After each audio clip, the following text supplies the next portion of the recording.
Good morning, students. We have now seen how the gametes are formed in the sex organ of the male and a female. We have seen the gametogenesis process. That is how exactly the sperms are produced in the testes and how the egg or ova is produced in the ovary. With that, we will complete the first event of the sexual reproduction, that is called gametogenesis. And the next second event of the reproduction is the gamete transfer. Now we are aware that the sperms are present in the testes, and these sperms which are produced in the testes with the help of the accessory ducts and along with the secretions which are secreted from the accessory glands, it is mixed together to form the semen, and it is stored in the ejaculatory duct.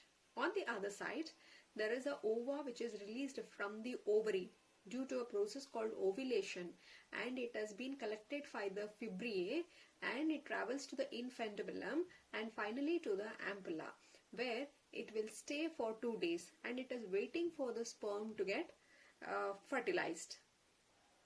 This process now here, the next, that is a gamete transfer. We called gamete transfer as insemination, right? We called it as insemination. It is the semens have to be transferred or released to the female reproductive tract. So here during the copulation, clear? So it is during copulation, the semens is released by penis into the vagina. It is called as insemination. So during copulation, the semen, now you are already aware of this term, that is the sperm plus the seminal vesicles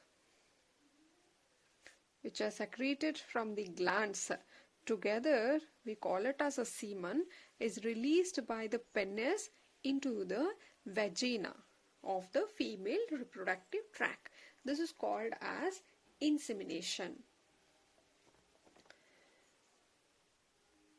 Approach of the sperm. So it is in one ejaculation about 3 ml to 3.5 ml of semen is transferred into the vagina, and this may contain about 200 to 300 million sperm.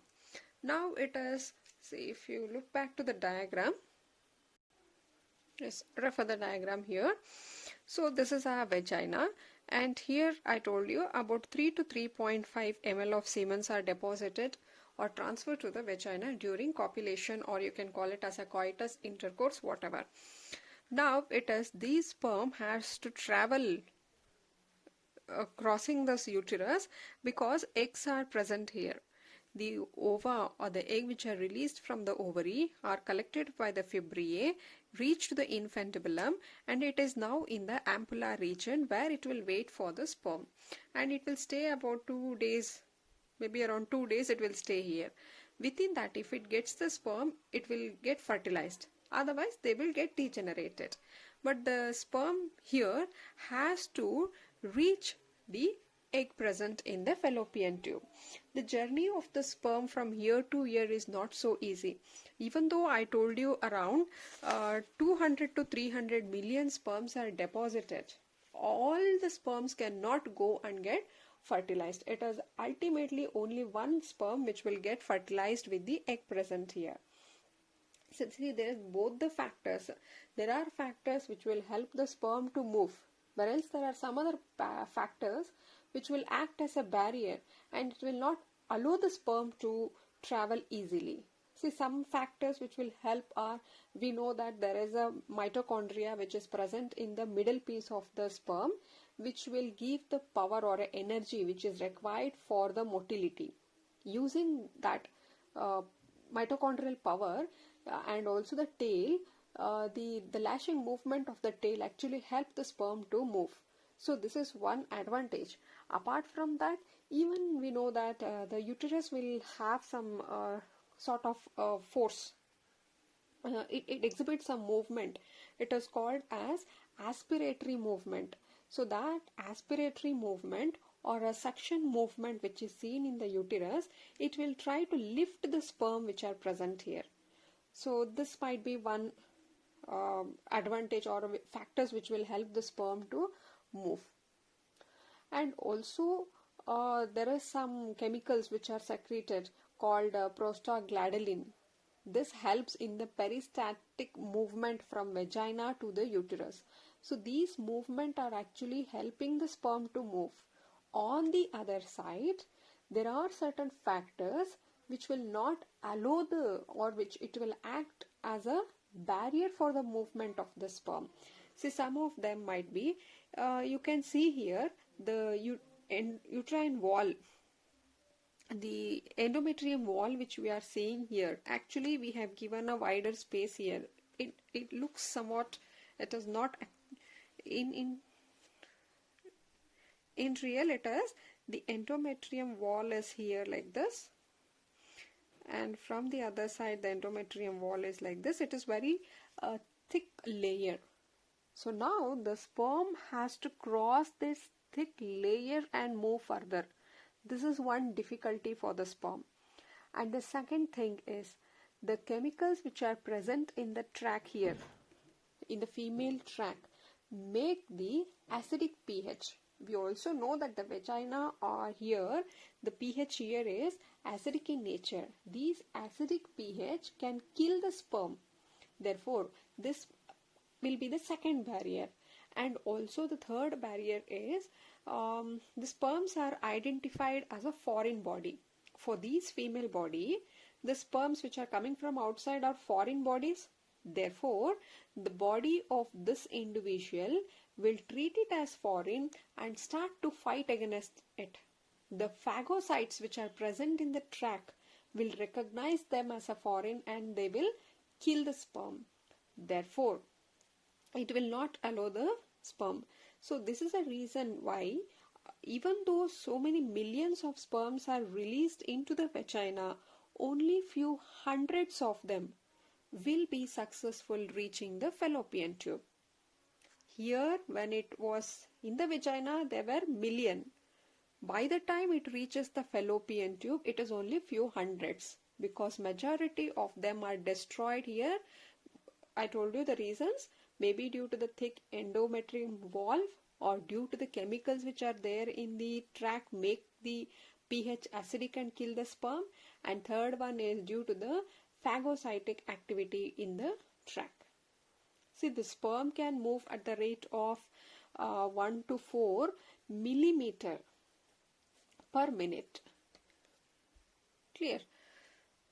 So now this is the approach of the sperm. Second thing is, it is called, it is called capacitation. See here, the sperms attain functional maturity in the female reproductive tract. So the sperm attain functional maturity in female reproductive tract. See here, the sperms what has been released from the penis are still have not got that functional maturity. On entering into the vagina, there are some few changes which is happening in the sperm, and that make it to attain the maturity. See, first thing is the removal of, these are all not given in your NCERT, this is for the extra knowledge for your need purpose. So the first change is removal of sterol and glycoproteins from acrosome membrane. And second one is influx of calcium ion. See, if you have seen the diagram of a matured sperm,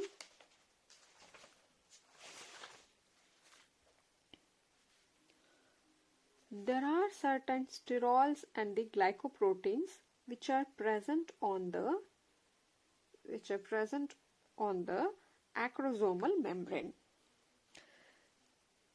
When it enters into the female reproductive tract, the chemicals which are present in the tract will bind to this glycoproteins and it will remove all this glycoproteins and sterols which are present on the acrosomal membrane, and thereby it will weaken the acrosomal membrane.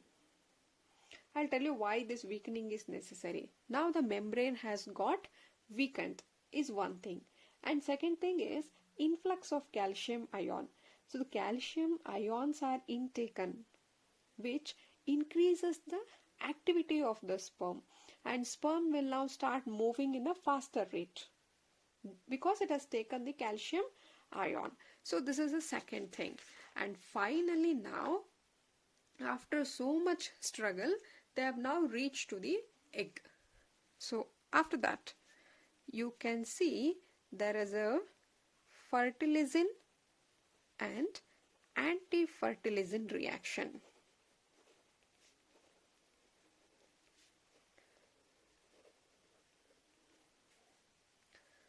See, this reaction is necessary because the sperm has to identify the egg. The right sperm has to get fused with the right egg. Clear? Because even they are also very specific. It maintains the specificity. And also this will help to reduce the number of sperms from 100 to tens. I'll tell you how. See, this fertilization, this is a chemical which is secreted by ovum.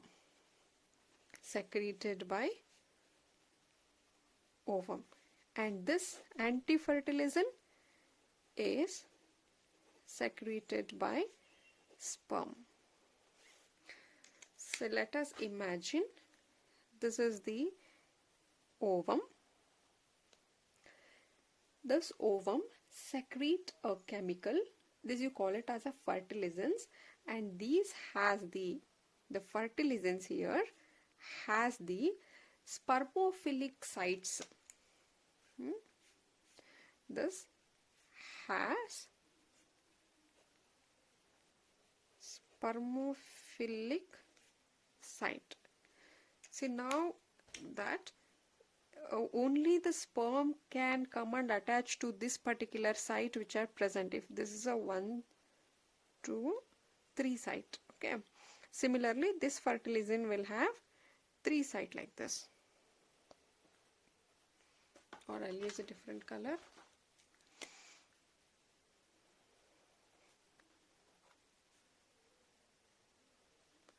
So these are all the spermophilic site. Now if a sperm, whatever sperm come, they can bind only to this spermophilic site. If a sperm comes and bind here, they cannot bind here, then they cannot enter, because you need a spermophilic site. Therefore, now if I have just written few, if you imagine there are 3 fertilizants, so one fertilizant is having 3 sites. Totally we have only 9 sites. Therefore, there are only 9 sperm can come and get fused with this ovum. Getting? So now these anti-fertilizants, these are secreted from the sperm, and by the help of this, it will react with this, and if it matches, only then it will allow for binding. This is how the specificity is maintained. See how in case of plants we have seen that the stigma had that ability to recognize the right and the wrong type of a pollen. Similarly, here also we maintain that specificity. Any other animal sperm cannot come and fused with the human egg, and vice versa. That is because of this fertilization and anti-fertilization reaction. And the next event would be the formation of a needle from the acrosome. And the next event is the release of sperm lysine. So we have seen where the sperm lysine was present. This is present in the acrosome of the sperm. So these are the enzymes which are present in the sperm. If you remember, again I told you, in this acrosome, here acrosome, they contain the enzymes. Those are nothing but the sperm lysine. Actually there are 3 enzymes present, and 3 enzymes together we call it as a sperm lysine. So these are the 3 enzymes. The first one is called as corona penetrating enzyme. So the role of this is to digest the corona radiata. And the second one is called as hyaluronidase, and this is to digest the acids which are present between the cells of the corona radiata. And finally it is the acrosin, that is to digest the zona pellucida. So if you look at the diagram of the ovum, a matured ovum, this will be the ovum. The ovum, this is the ovum. It is surrounded by cells like this.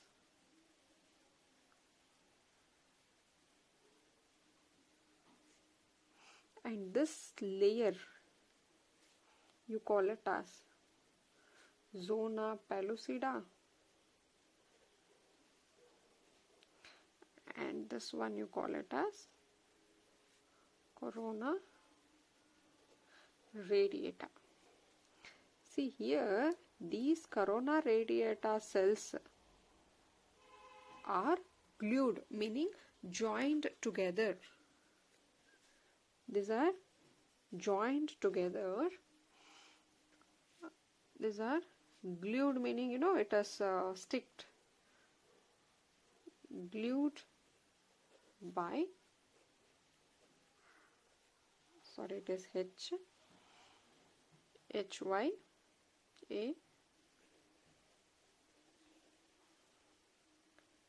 hyaluronic acid. And this has to be first dissolved, right? So that work is done by this enzyme. It will dissolve so that if the cells are free now,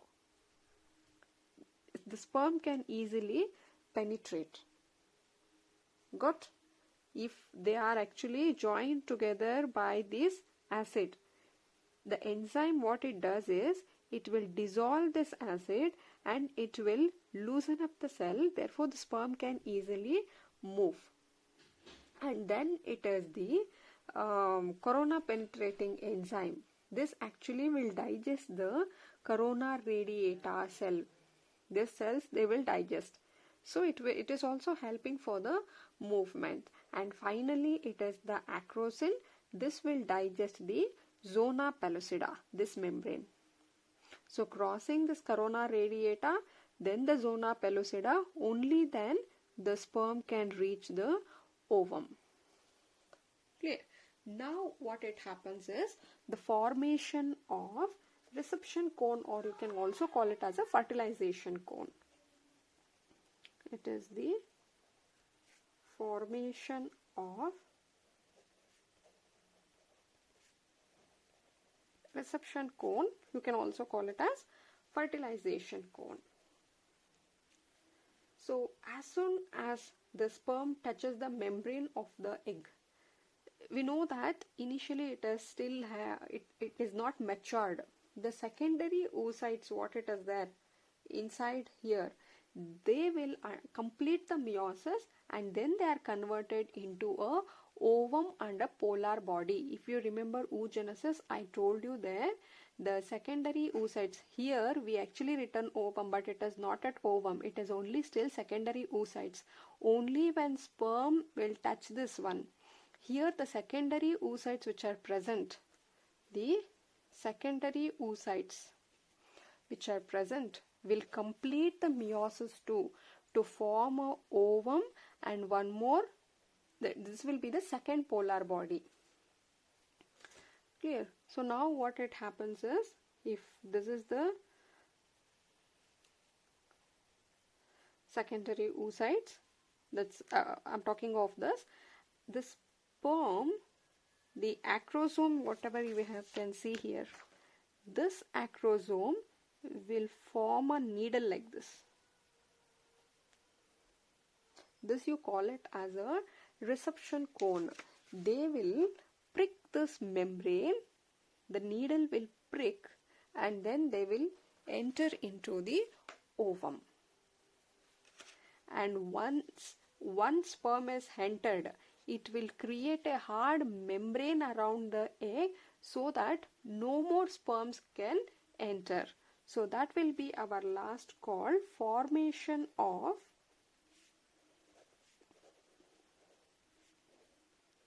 fertilization membrane. Here, as soon as the sperm touches the membrane, if this is a egg, when one sperm enter inside, after that they form a very thick valve around the egg here like this. This is called as a fertilization membrane. Therefore, other eggs which were waiting, they cannot enter or they cannot fuse. This is there to prevent the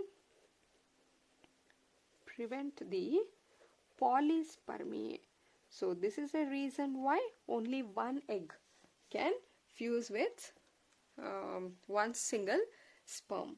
And finally, after all this, when it enters, one sperm is successful in entering, they will undergo fertilization, that is the fusion of gametic nuclei. Both the gametes, see, even egg will have its nuclei, the sperm which is entering will also have its haploid nucleus. This haploid nucleus will fuse with the egg nucleus, resulting in the formation of zygote. So this is all about the fertilization. See, this lengthy process is not necessary for your NCERT annual board exam. This is only for your neat reference, but you need to remember this process called insemination. During coitus or copulation, the semens are introduced into the vagina of the female tract. That is one thing which happens. As soon as the sperms are entered here, since the sperms are motile in nature, they have the tail and they get the power from the mitochondria and they swim in this uterus, and finally the sperms will enter this way and it will reach to the fallopian tube. If the sperm, see here, hundreds of sperm will enter, out of which only one sperm will be successful in fusing with the egg. So as soon as it get the egg, they get fertilized. If they don't get this egg, they can't. Here also that synchronization is necessary for the fertilization to happen. So only 2 points you need to remember. Insemination is the one thing, and second thing is regarding the fertilization. After insemination, we know that the fertilization happen.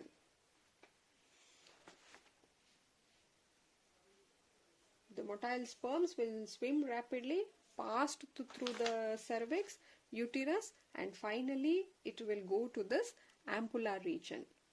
If the ovum is released from the ovary, and that will be waiting here in the ampulla region, and it will get fusion. The fusion of sperm and ova, you call it as fertilization, and that result in the zygote. We will see what will happen to the zygote in the next video.